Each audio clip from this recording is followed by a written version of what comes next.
സംസ്ഥാനത്ത് റീ-രജിസ്ട്രേഷൻ എത്തുന്നത് 15 വർഷത്തിനു മുകളിലുള്ള വാഹനങ്ങളാണ്. വാഹന ഗതാഗത ചട്ടം ചാപ്റ്റർ 7 അനുസരിച്ചുള്ള കർശന പരിശോധനകൾക്കാണ് വാഹനത്തെ വിധേയമാക്കുന്നത്. ചെറിയ കുറവുണ്ടെങ്കിൽ പോലും രജിസ്ട്രേഷൻ പുതുക്കി നൽകില്ല. 15 വർഷം കഴിഞ്ഞിട്ടുള്ള വാഹനങ്ങൾ പുനഃപരിശോധനയ്ക്ക് കൊണ്ടുവരുമ്പോൾ അത് മോട്ടോർ വെഹിക്കിൾ ഇൻസ്പെക്ടറുടെ റാങ്കിലുള്ള ഉദ്യോഗസ്ഥരാണ് പരിശോധിക്കുന്നത്.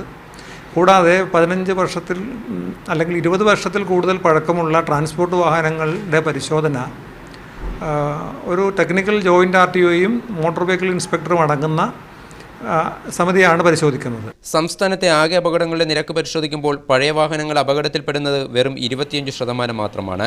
പുതുതലമുറയിലെ സൂപ്പർ ബൈക്കുകളാണ് ഏറ്റവും അധികം അപകടമുണ്ടാക്കുന്നത്. പഴയ വാഹനങ്ങൾ ഓടിക്കുന്നവർ കൂടുതൽ സൂക്ഷ്മത പാലിക്കാറുണ്ട്.